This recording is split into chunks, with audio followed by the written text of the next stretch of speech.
In diesem Video erkläre ich dir die wichtigsten Informationen und Tipps zum TestDaF. Der TestDaF ist eine Prüfung, die man ablegen kann, um zu beweisen, dass man die sprachlichen Voraussetzungen für ein Studium in Deutschland erfüllt. Allerdings ist der TestDaF auch allgemein gut, um zu beweisen, dass du Wissenschaftsdeutsch gut gemeistert hast. Das ist nicht nur an Universitäten relevant. Es gibt zurzeit 2 Versionen des TestDaFs, papierbasiert und digital. In diesem Video fokussieren wir uns auf den papierbasierten TestDaF, aber schreibe mir gerne in die Kommentare, falls du auch so ein Video zum digitalen TestDaF sehen willst. Jedenfalls solltest du nicht wegklicken, auch wenn du den papierbasierten TestDaF nicht schreiben willst, weil die Redemittel und allgemein, wie ich bei einer Prüfung spreche, ähnlich ist, egal welche Version. Ich habe persönlich den papierbasierten TestDaF im Jahr 2020 abgelegt und bestanden, aber seitdem habe ich vielen Schülern dabei geholfen, beide Versionen zu bestehen. Aber genug geredet. Hast du eine wichtige Prüfung in einer Woche? Keine Panik. Wenn ich du wäre, will ich heute eine Musterprüfung schreiben. Oft gibt es solche Musterprüfungen online, zum Beispiel für das B2 Goethe-Zertifikat oder den TestDaF. Wenn es sowas für deine Prüfung nicht gibt oder du schon alle bearbeitet hast, dann kannst du nach anderen Übungen schauen, die eben ungefähr den richtigen Schwierigkeitsgrad haben. Dann würde ich die Musterprüfungen oder eben die Übungen so bearbeiten, als ob ich die echte Prüfung ablegen würde. Ich würde mir genau die Zeit geben, die man eben beim Test hat. Ich würde genau die gleiche Länge von Pausen machen, natürlich nur, wenn es Pausen bei der echten Prüfung gibt. Es ist quasi ein Probelauf. Das heißt, kein Handy dabei, nichts nachschauen etc. Wenn du eine digitale Prüfung ablegst und den Schreibenteil tippen musst, dann solltest du eben tippen. Wenn du aber mit der Hand schreiben musst, dann solltest du eben mit der Hand schreiben. Wenn du aber tippst, ist es wichtig, dass du keine Hinweise angeschaltet hast. So, wo angezeigt wird, falls die Satzstruktur falsch ist. Auch die Autokorrektur muss ausgeschaltet sein. Von diesem Probelauf wirst du so viel lernen, ob Zeit ein Stressfaktor für dich ist oder ob du eigentlich genug Zeit hast und dich bei der Prüfung ein bisschen entspannen musst. Dazu merkst du auch, welche Fragen vielleicht mehr Zeit in Anspruch nehmen werden. Und so viel mehr. Das ist aber nicht das Ende.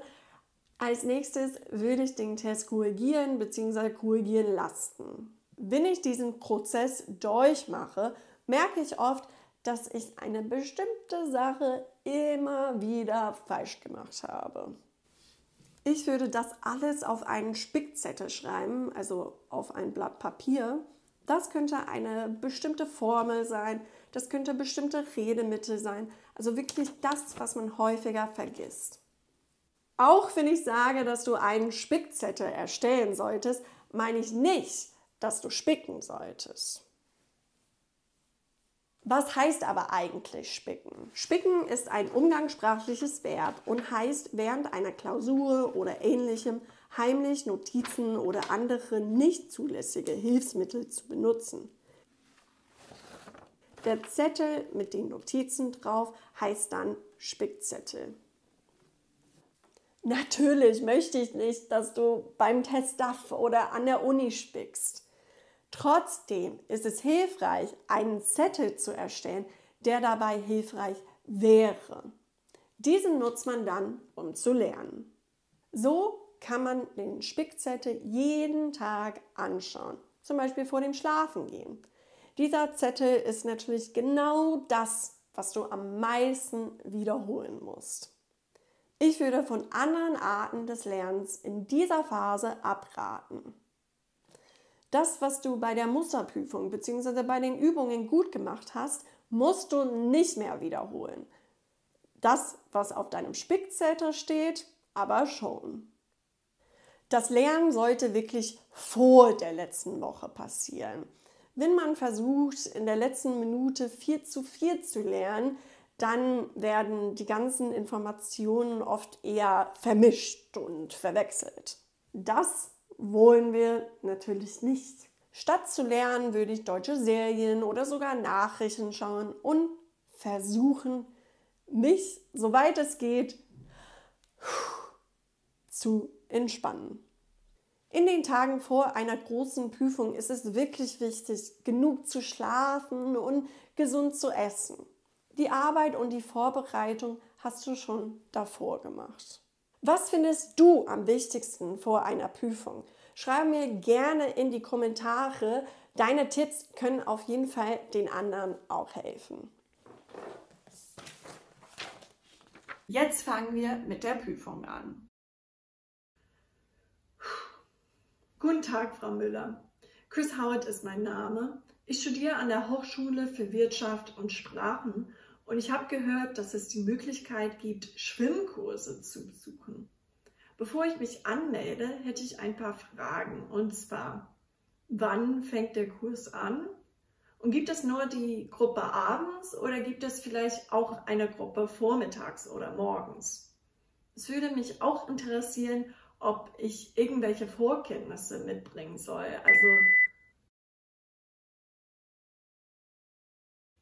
Ach ja, solche Probleme gibt es auch bei uns in den USA. Besonders große Sachen werden nicht richtig entsorgt. Wenn ich zu Hause wandern gehe, finde ich manchmal Kühlschränke, Fernseher oder Reifen, besonders in der Nähe von Straßen. Das finde ich ziemlich traurig. Es gibt aber zum Glück große Aktionen, um Müll aus den Wäldern zu sammeln und richtig zu trennen. Das sind wichtige Gruppen und Organisationen. Gleichzeitig glaube ich, dass es auch leichter werden muss, Sperrmüll abzugeben und richtig zu entsorgen, sodass das Problem nicht so entsteht. Aber auch hier in Deutschland, wo diese Systeme mehr aufgebaut sind, gibt es trotzdem... Ja, gerne. Die vorliegenden Grafiken geben viele Informationen zu unserem heutigen Thema. Bei der ersten Grafik sehen wir ein Säulendiagramm, das uns zeigt, wie viele Kinder und junge Menschen ein Musikinstrument spielen. Die Daten werden erstmal in 2 Gruppen, männlich und weiblich, aufgeteilt. Dann werden sie nochmal in Altersgruppen aufgeteilt. Die zweite Grafik ist ein Balkendiagramm, das zeigt, welche Instrumente Kinder und junge Menschen in Deutschland spielen. Die Daten aus beiden Grafiken stammen aus dem Jahr 2012. Zusammenfassend kann man sagen, dass weibliche Kinder eher dazu tendieren, als männliche Kinder ein Instrument zu spielen. Dieser Unterschied ist kaum zu merken, wenn wir die dritte Altersgruppe, 18 bis 21, anschauen. Im Ganzen kann man aber sagen, dass der Prozentsatz von Menschen, die ein Musikinstrument spielen, mit der Zeit abnimmt. Von der zweiten Grafik sehen wir, dass Klavier ein sehr beliebtes Instrument ist, da es ungefähr 140.000 Kinder und junge Menschen spielen. Die Gitarre ist aber fast so beliebt mit über 100.000 Kindern und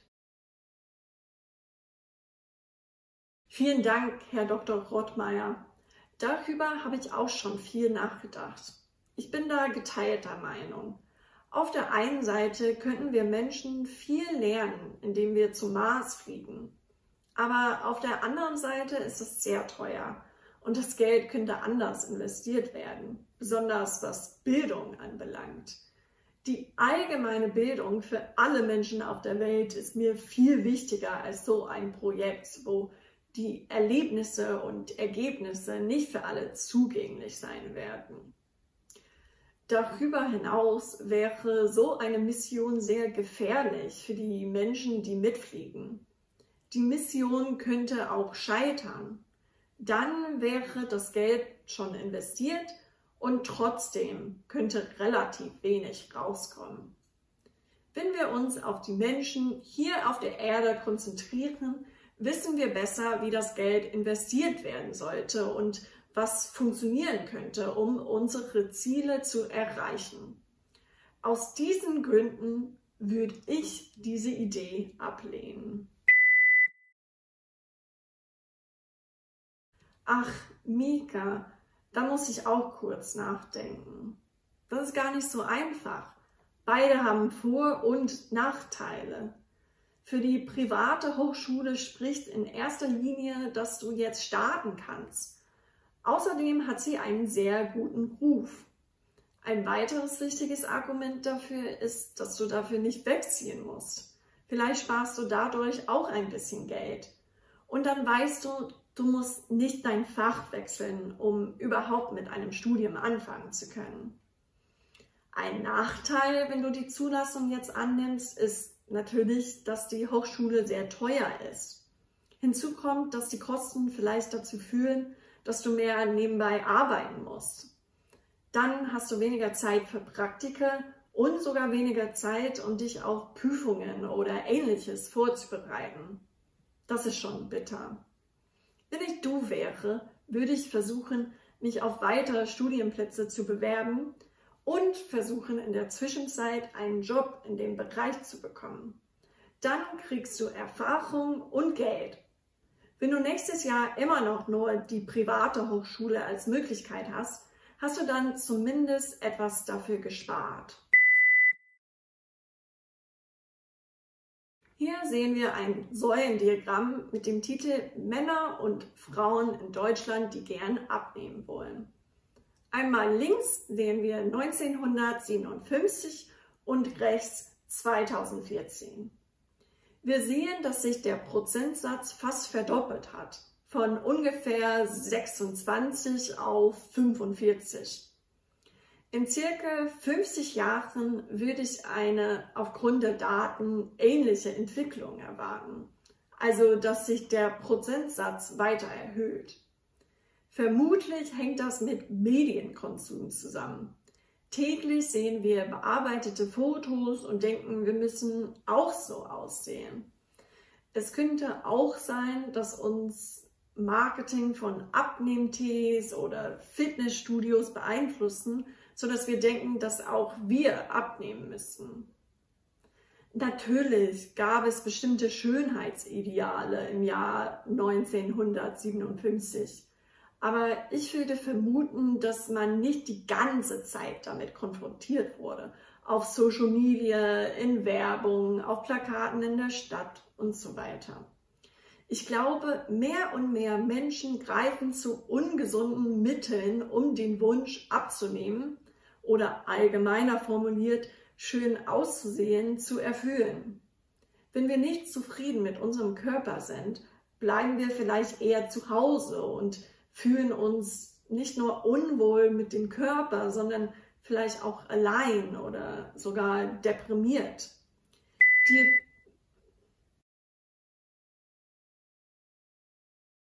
Ach, Carla, eigentlich fällt es mir selbst schwer, mich da zu entscheiden. An deiner Stelle wäre ich auch nicht sofort bereit, 10 oder sogar 20 Stunden zu fahren, um ein Konzert zu besuchen. Aber wenn die Bahntickets zweimal so teuer sind, an deiner Stelle würde ich mit deinen Freunden darüber reden, ob es möglich ist, mit der Bahn hinzufahren und mit dem Bus zurück. Dadurch sparst du ein bisschen Geld und hast nicht wirklich die Gefahr, dass du zu spät kommst, weil der Bus im Stau steht. Außerdem werdet ihr so müde sein nach dem Konzert, dass ihr bestimmt die ganze Rückfahrt schlaft. Deshalb ist es das nicht wert, so viel mehr für Bahntickets zu bezahlen. Ich glaube, es wird aber Spaß machen, egal wie ihr euch entscheidet. Bevor ich über das Schreiben beim Testaf reden kann, muss ich schnell etwas dazu sagen, was der Testaf überhaupt ist. Was ist der Testaf? Der Testaf ist eine Prüfung, die ungefähr für das Niveau B2 und C1 geeignet ist. Und wenn man ihn besteht, mit 4 von 5 Punkten in allen 4 Teilen, kann man auf Deutsch in Deutschland studieren. Vergesse nicht, meinen Kanal zu abonnieren, wenn du auch auf Deutsch in Deutschland studieren willst. Im Studium und beim Test DAF haben Deutschlerner oft am meisten Angst vor dem Sprechen. Aber am Ende klappt das Sprechen tatsächlich ziemlich gut. Es ist oft das Schreiben, das schwieriger als erwartet ist. Nicht allzu lange her habe ich selbst den Test abgelegt und mittlerweile habe ich vielen Schülern dabei geholfen, den Test DAF zu bestehen. Dadurch habe ich ein System entwickelt, wodurch man seinen Text schreiben kann. Es gibt aber 2 Versionen des Test DAFs. In diesem Video schauen wir uns nur den papierbasierten Test DAF an. Ich hoffe aber, dass meine Tipps für alle hilfreich sind. Bei schriftlicher Ausdruck hat man 65 Minuten, um einen Fließtext zu schreiben. Das hört sich nach viel Zeit an, aber am Prüfungstag oder sogar wenn man eine Musterprüfung schreibt, kann man auf jeden Fall den Zeitdruck fühlen. Man bekommt ein Thema und eine Grafik sowie gegebenenfalls noch Beispielmeinungen oder Fragen zu diesem Thema. Aus diesen Informationen muss man den Text schreiben. Im Text muss man die Situation und die Grafik beschreiben. Danach muss man auch argumentieren. Der Text soll gut gegliedert und verständlich sein. Grammatik und Rechtschreibfehler sind beim Test DAF nicht so schlimm. Es geht eher um die Struktur und den Inhalt. Fangen wir mit dem ersten Schritt an. Man hat erstmal 5 Minuten, um die Anleitung und das Thema zu lesen. Man kann die Zeit leider nicht anders nutzen, weil man eben nicht weiterblättern darf. Deswegen solltest du dir das Thema genau anschauen und dir überlegen, worüber du schreiben könntest. Man kann sich schon überlegen, was für Grafiken es zu diesem Thema geben kann. Nachdem die 5 Minuten um sind, hast du 60 Minuten. Ich würde mir die ersten 5 Minuten nehmen, um alles auf dem Blatt anzuschauen. Ich würde die Schlüsselwörter sowie die Eckdaten der Grafik markieren. Das heißt, du solltest alles markieren, was wichtig sein könnte. Wichtig sind Datenpunkte, die besonders hoch oder besonders niedrig sind. Auch wichtig sind Wörter wie kein oder nicht, da diese Wörter die Bedeutung eines ganzen Satzes ändern können. Dann solltest du mindestens 5 Minuten einplanen, um die Gliederung deines Textes aufzuschreiben. Dafür braucht man eine Einleitung, einen Teil für die Grafikbeschreibung, mindestens einen Teil für die Argumentation und dann einen Schluss.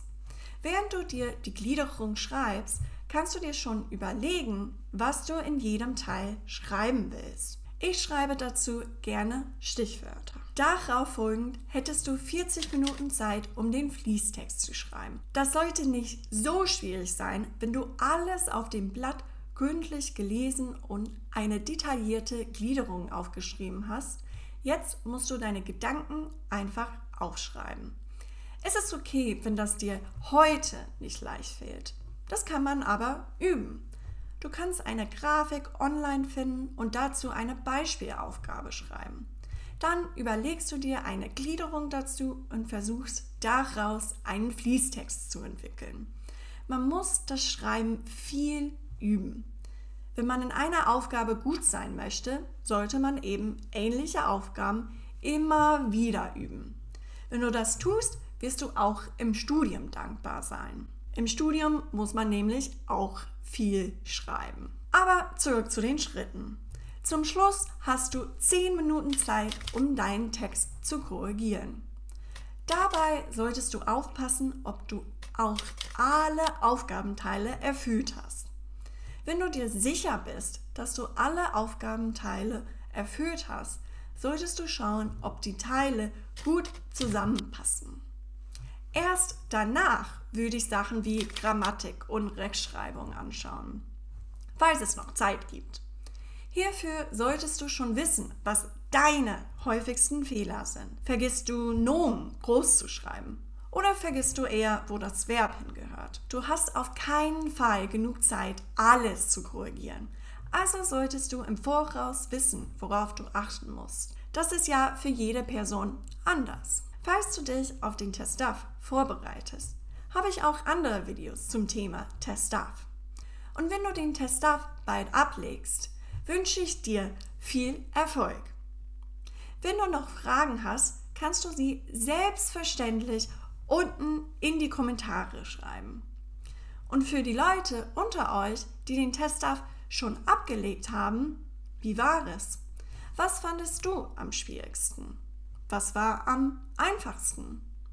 Lass uns in die Kommentare darüber reden. Ich freue mich drauf. Bevor ich über meine Fehler reden kann, muss ich erstmal sagen, was der Test DAF ist. Der Test DAF ist eine Prüfung, die ungefähr für das Niveau B2 und C1 geeignet ist. Das Besondere an dem Test ist, dass er spezifisch für das Studium ist.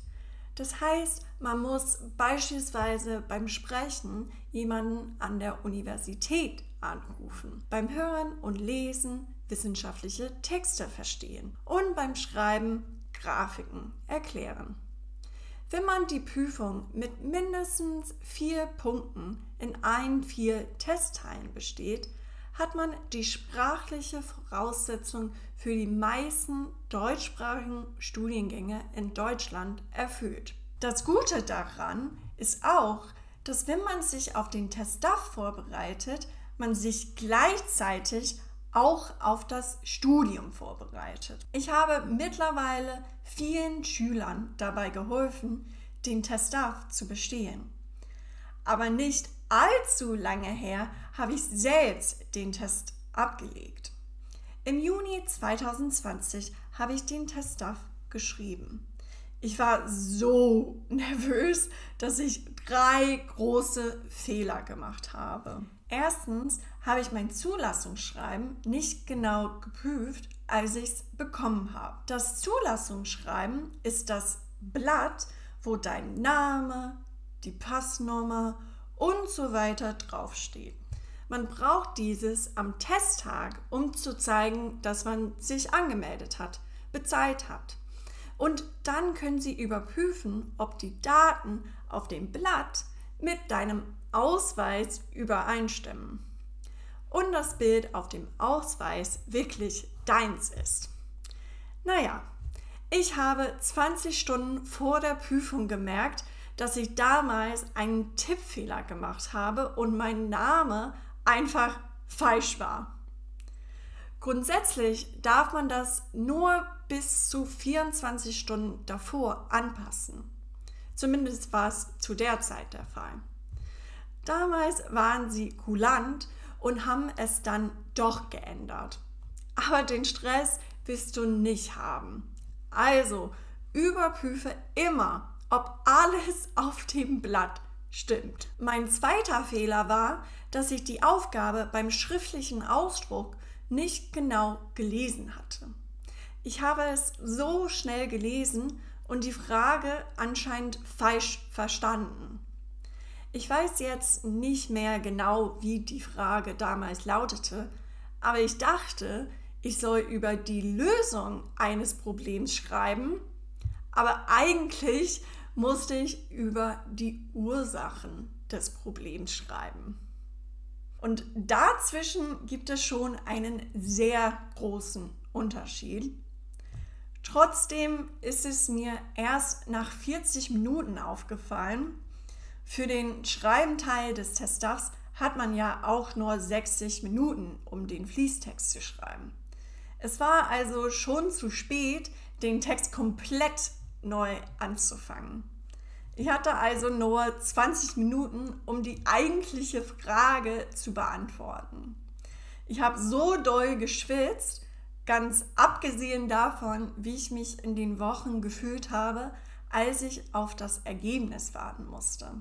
Es war so schlimm. Ich wusste nicht, ob das, was ich in den 20 Minuten geschrieben hatte, reichen würde. Lies also die Aufgaben bitte mehrmals. besonders bevor man mit dem eigentlichen Schreiben anfängt. Wenn ich das früher gemerkt hätte, wäre es natürlich nicht so schlimm gewesen. Der dritte Fehler ist nicht spezifisch zum Testdarf, aber es ist trotzdem wichtig. Ich wusste nicht genau, wie ich dahin fahren würde an dem Testtag. Ich war damals Au-pair und habe mit einer Gastfamilie gewohnt. Meine Gastmutter hatte angeboten, dass sie mich fahren könnte, wenn der Tag gut läuft. Also wenn keine Kinder krank wären und es keinen Notfall bei der Arbeit gäbe. Das war also mein Plan A sozusagen. Mein Plan B war aber, mit den Öffis zu fahren. Am Abend davor habe ich gedacht, dass alles in Ordnung wäre und dass ich gefahren werde.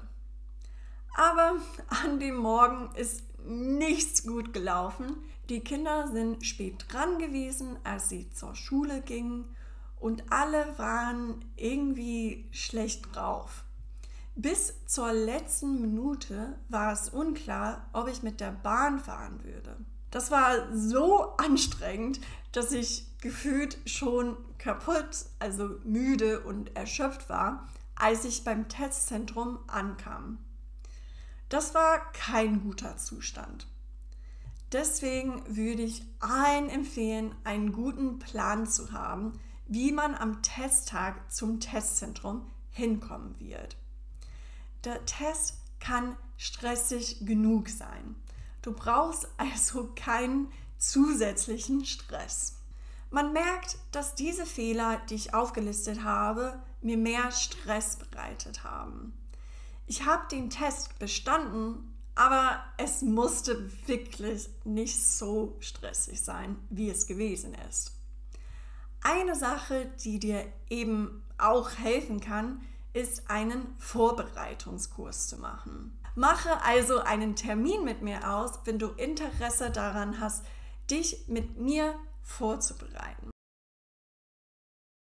Der Testdarf ist die Prüfung, die ich geschrieben habe, um die Voraussetzungen meiner Universität zu erfüllen, um auf Deutsch zu studieren. Das habe ich schon vor fast 4 Jahren gemacht und ungefähr seitdem bin ich Deutschlehrerin.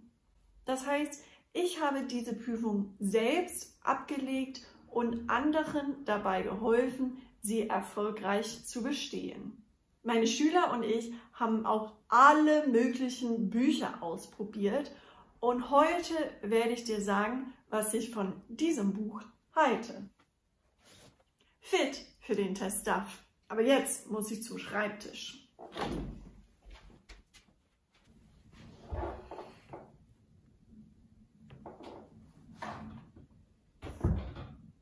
Okay.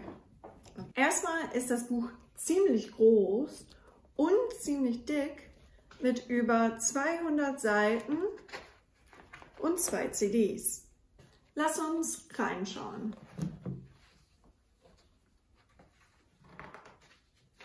Zuerst kommt man zu einer Selbsteinschätzung. Und ich weiß, es sieht so aus, als ob ich dieses Buch noch nie benutzt hätte. Aber ich habe alles in einem Notizheft aufgeschrieben. Sogar diese Selbsteinschätzung, weil ich wusste, dass ich sie vielleicht mehrmals machen würde. Und ich wollte nicht, dass es verwirrend oder unordentlich ist. Dann kommen wir zu vielen Infos zum Test. Das finde ich sehr nützlich. Man lernt über die Themen und die Längen der 4 Prüfungsteilen. Dann werden die Beschreibungen detaillierter, wenn man die einzelnen Prüfungsteile anschaut. Dazu gibt es Übungsaufgaben, die teilweise sehr, sehr ähnlich sind wie bei dem echten Testdarf. Dazu gibt es Tipps, um die einzelnen Übungen und Aufgaben besser zu meistern. Das geht dann weiter für jede Art von Aufgabe beim Leseteil.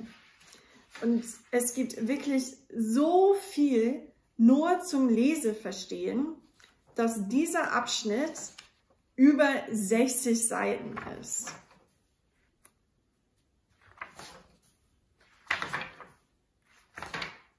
Ja, jetzt kommen wir fast zum Ende. Genau.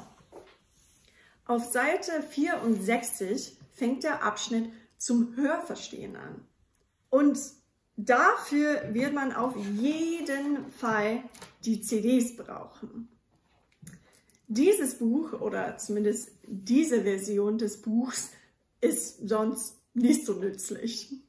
Nachdem man geübt hat, kann man auch auf Seite 184 schauen, weil da die Transkriptionen der ganzen Hörverstehen-Audios sind. Das finde ich sehr nützlich, falls man einen Teil wirklich nicht verstehen kann. Hörverstehen endet dann auf Seite 96. Das heißt, dieser Abschnitt ist ein bisschen kürzer als beim Leseverstehen, aber das ergibt auch Sinn. Beim Leseverstehen waren die Texte drin und beim Hören ist das eben auf den CDs. Und hier fängt der Abschnitt zum schriftlichen Ausdruck an, also auf Seite 97. Und da sind wirklich so viele Übungen, das finde ich wirklich toll, aber ich würde mir tatsächlich mehr Beispiele wünschen. Beim Lese- oder Hörverstehen braucht man keine Beispiele, da die Aufgaben hauptsächlich Multiple-Choice oder Kurzantwort sind. Beim schriftlichen Ausdruck ist das aber anders.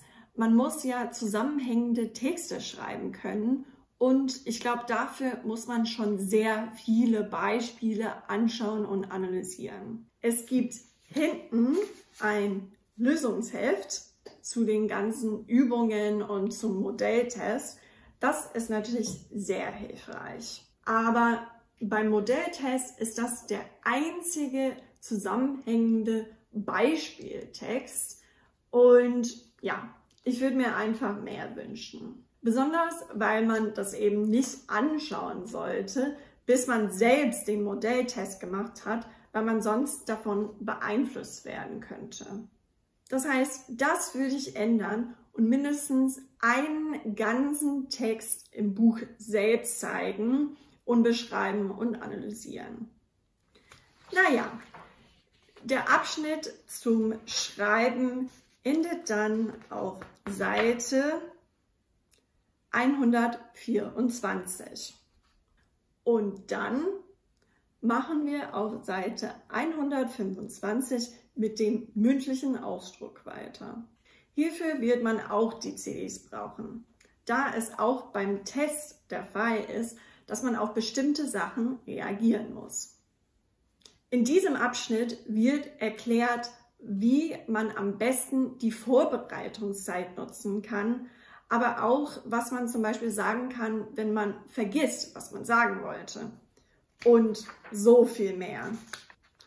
Dieser Teil endet dann auf Seite 158.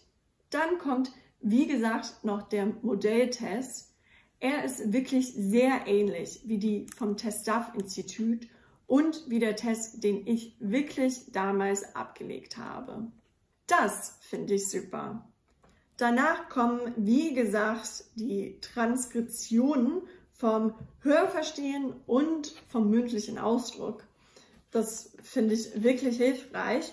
Und dann haben wir hier die 2 CDs und dann das Lösungsheft, was tatsächlich ziemlich leicht zu verlieren ist. Wenn man das Buch rumträgt, kann das einfach rausfallen.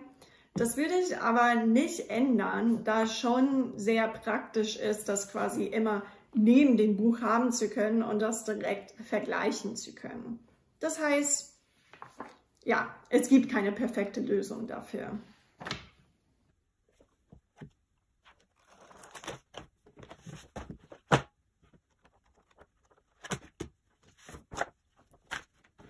Vielleicht hast du es schon rausgehört, aber ich liebe dieses Buch.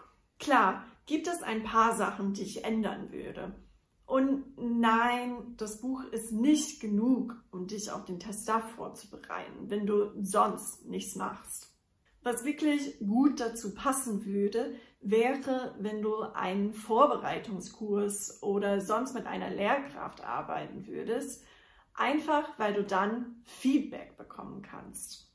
Es gibt beispielsweise Tipps im Buch wie argumentiere sachlich und vielleicht denkst du, dass du genau das machst, aber das ist einfach sehr schwierig selbst zu beurteilen, besonders in einer Fremdsprache.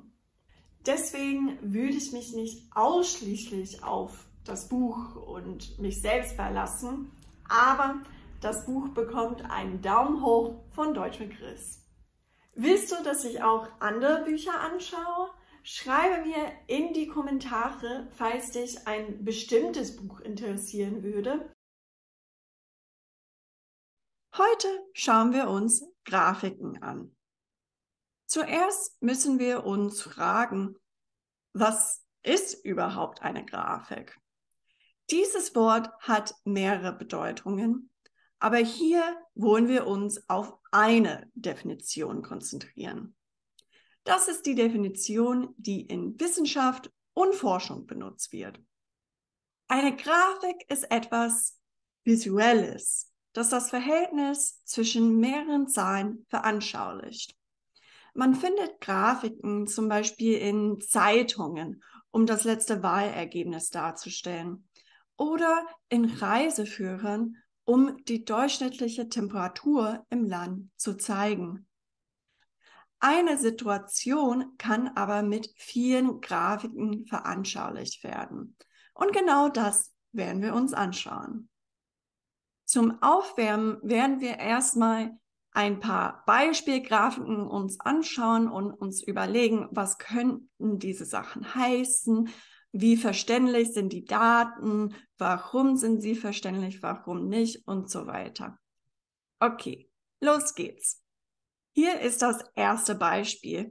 Wir sehen, dass es in dieser Grafik eben um Bargeld geht und Bargeld eben in Euro.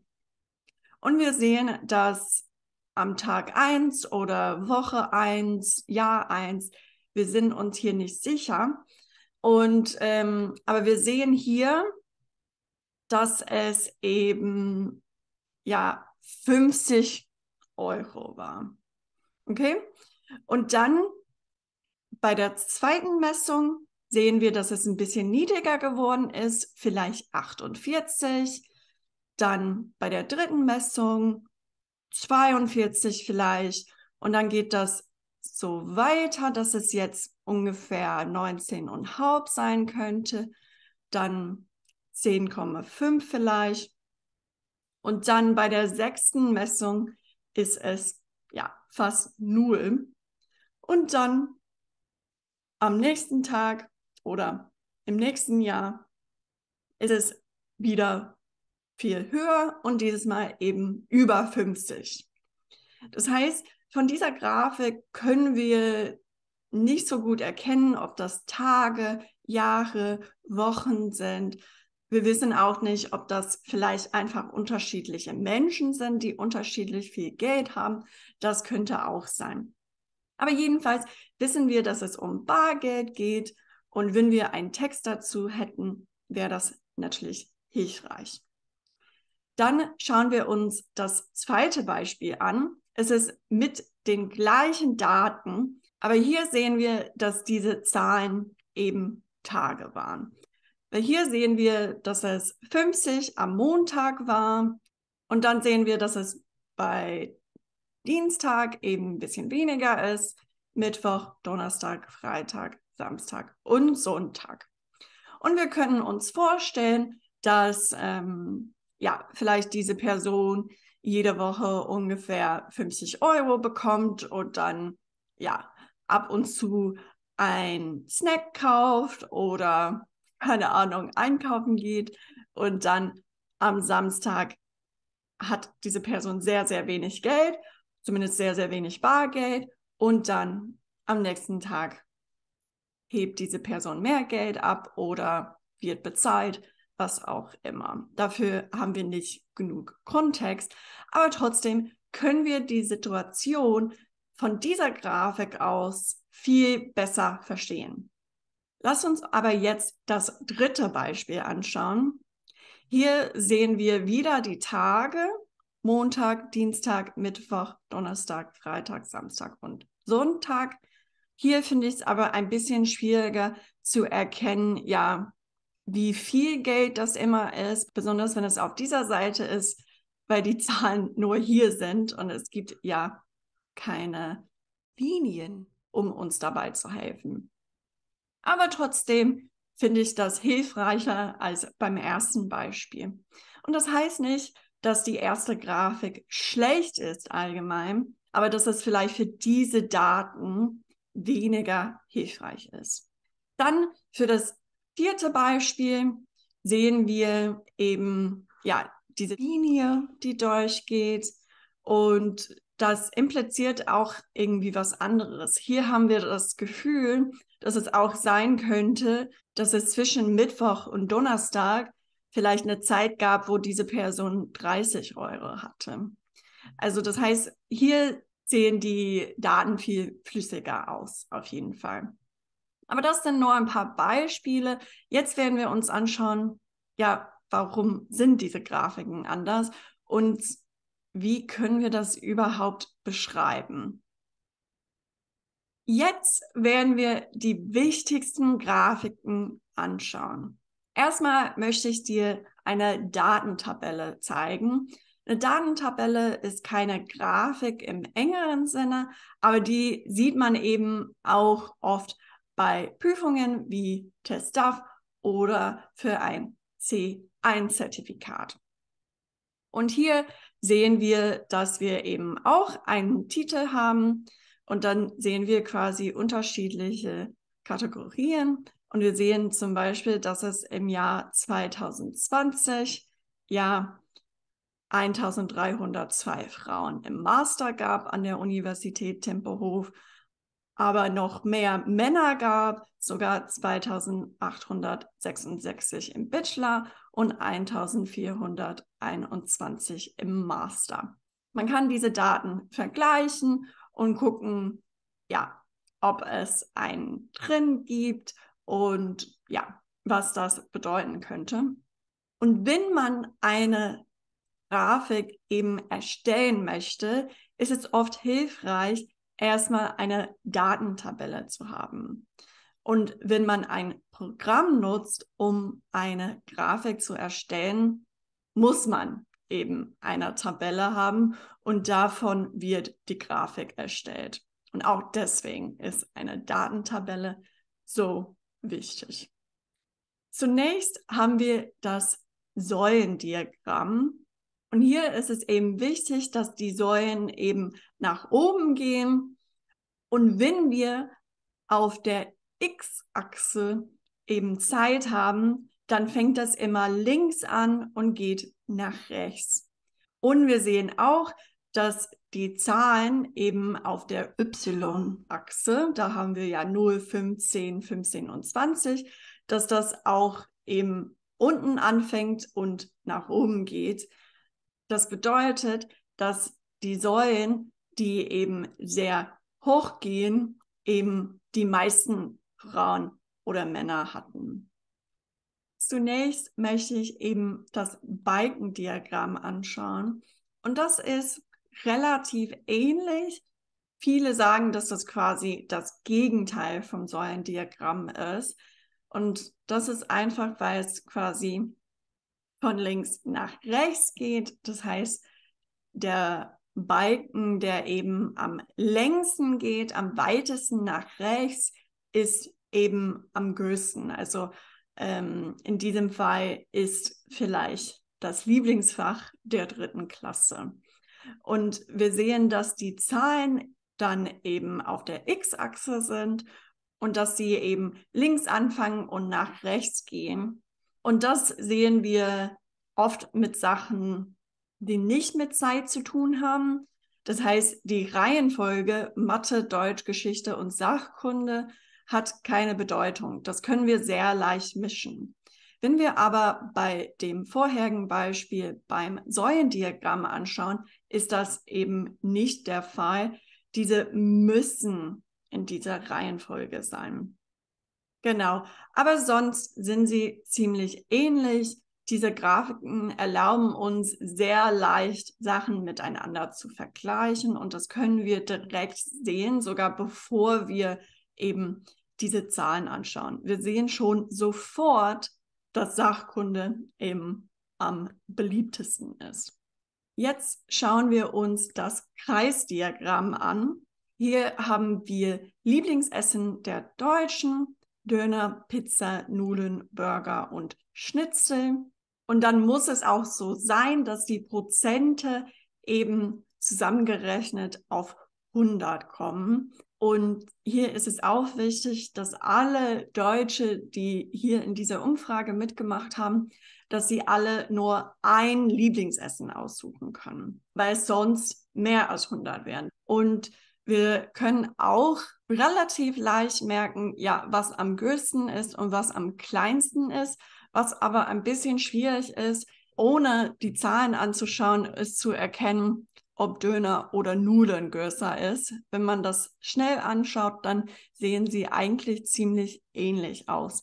Und auch deswegen kann das Kreisdiagramm ziemlich schwierig sein, sofort zu verstehen im Vergleich zum Balken- oder Säulendiagramm. Dann gibt es zunächst das Liniendiagramm.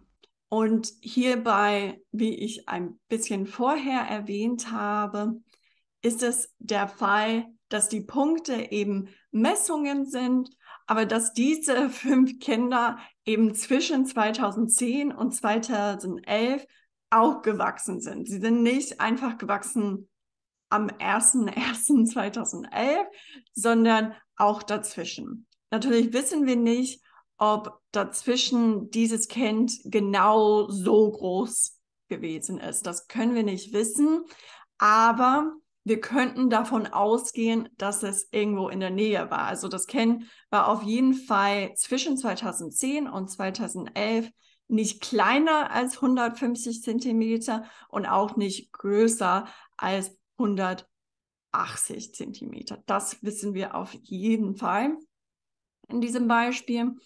Genau. Beim Liniendiagramm handelt es sich immer um Zeit. Das heißt, es muss nicht Jahre sein, es kann auch Tage, Wochen, was auch immer sein, aber auf jeden Fall fängt es eben links an und wird quasi später, wenn man nach rechts schaut. Und hier wird auf jeden Fall Zahlen sein, das heißt Sachen, die eben geordnet sein können. Und dann fängt es eben unten an und wird mehr, wird größer. Es steigt, wenn man nach oben geht. Okay? Und das muss so sein, so dass wir sofort verstehen können, wenn wir auf die Grafik schauen. Wir können sehen, ja, dass dieses lilende Kind eben immer größer wird und dass es am kleinsten am Anfang war und am größten am Ende war. Und das können wir wissen, bevor wir diese Zahlen anschauen. Und wenn diese Zahlen in der komischen Reihenfolge wären, dann wäre das ja nicht mehr der Fall. Jetzt schauen wir uns das Streudiagramm an. Ich weiß, das Streudiagramm sieht vielleicht ähnlich aus wie das Liniendiagramm, aber es gibt hierbei einen Grund, warum es keine Linie gibt. Okay, erstens, dieses Mal habe ich nur blau benutzt und wir können uns vorstellen, also es geht sieht so aus, 2 Jahre alt bis 18. Aber wir sehen zum Beispiel hier, bei 17 gibt es 3 Messungen und sie sind so unterschiedlich. Also in dieser Grafik ist es der Fall, dass wir viele, viele Kinder gemessen haben und dann jedes Mal aufgeschrieben haben, okay, wie alt ist das Kind und wie groß ist das Kind? Und beispielsweise im Alter von 3 haben wir gar keine Messung.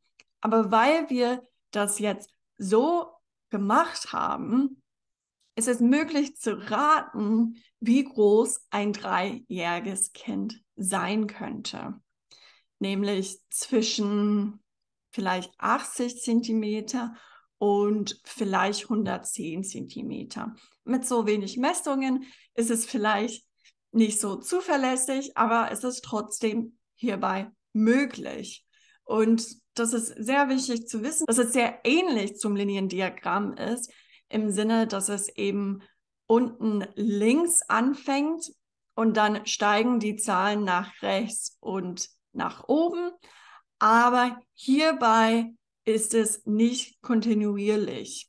Also wir sagen nicht, dass das ein Kind ist. Das würde auch keinen Sinn ergeben, dass es halt mit 17 kleiner geworden ist und so weiter.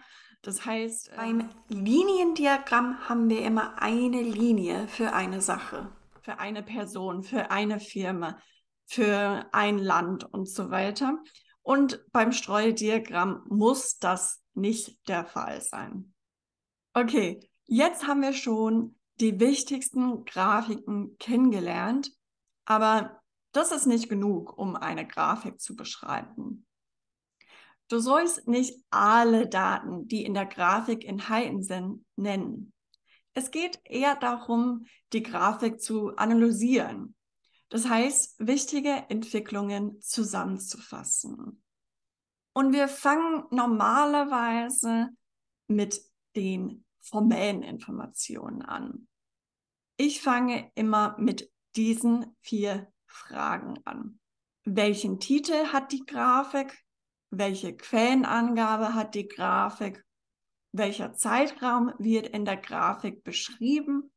Und welche Maßangaben werden benutzt?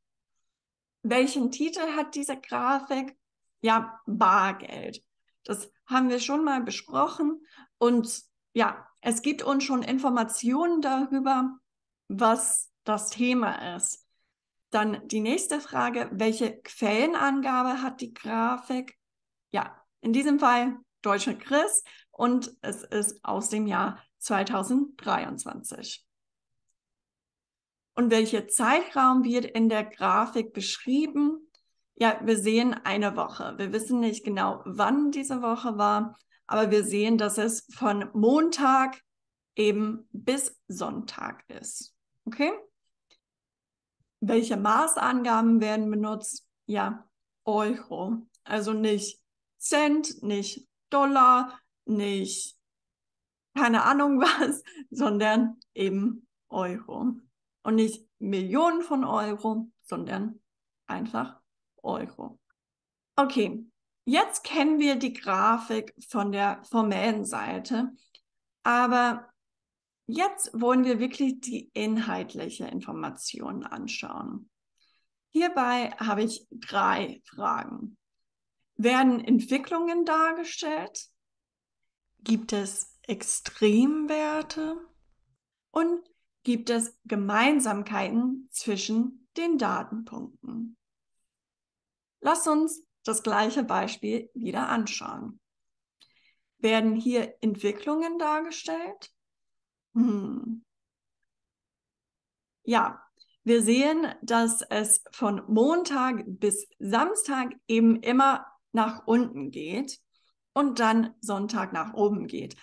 Wir müssten theoretisch noch eine Woche oder lieber mehrere Wochen anschauen, um zu wissen, ob das immer so ist. Aber wir sehen auf jeden Fall, dass diese Person, diese Firma, dieser Haushalt jeden Tag in dieser Woche, die dargestellt wird, eben Geld ausgibt und am Ende am Sonntag mehr Bargeld bekommt. Und die nächste Frage, gibt es Extremwerte? Und Extremwerte sind die Werte, wo es sehr, sehr hoch ist oder sehr, sehr niedrig. Und hier in dieser Grafik ist es ziemlich interessant, weil sie direkt nebeneinander sind. Wir sehen eben, dass es am Samstag sehr, sehr niedrig ist und dass es am Sonntag sehr, sehr hoch ist im Vergleich zu den anderen Datenpunkten. Und gibt es Gemeinsamkeiten zwischen den Datenpunkten?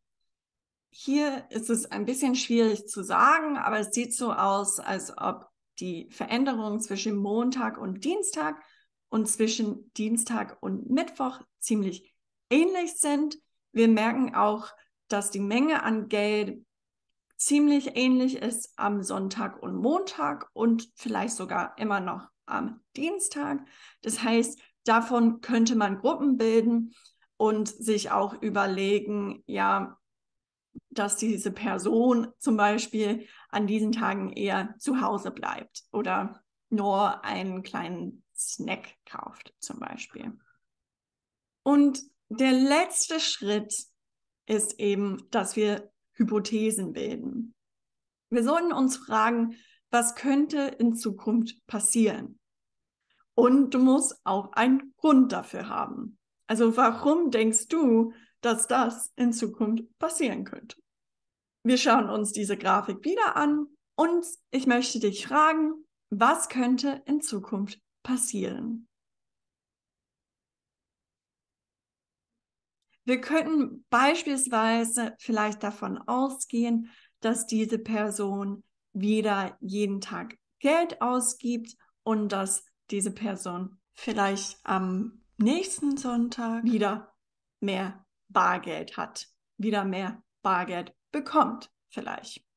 Das wäre meine Hypothese und ja, warum? Weil wir das hier sehen. Es ist sehr klar, dass es jeden Tag nach unten geht. Es ist nicht Zufälle, sondern jeden Tag nach unten und dann eben am Sonntag nach oben.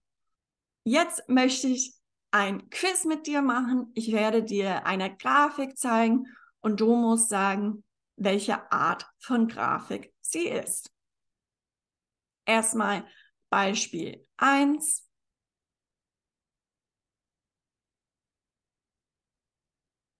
Das Streudiagramm. Beispiel 2.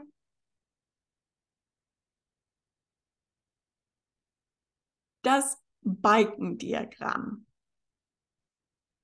Beispiel 3. Säulendiagramm. Beispiel 4. Das Liniendiagramm. Und jetzt hast du eine kleine Hausaufgabe. Ich weiß, dass wir in keinem Kurs sind, aber es ist immer gut, noch was nach dem Video zu üben. Du sollst also eine Grafik aus diesem Video aussuchen und dazu eine Grafikbeschreibung schreiben. Wenn du es unten in die Kommentare schreibst, werde ich dir Feedback geben. Wenn du als nächstes auch noch dein Selbstbewusstsein stärken willst, dann würde ich dieses Video empfehlen. Also, bis dann. Tschüss!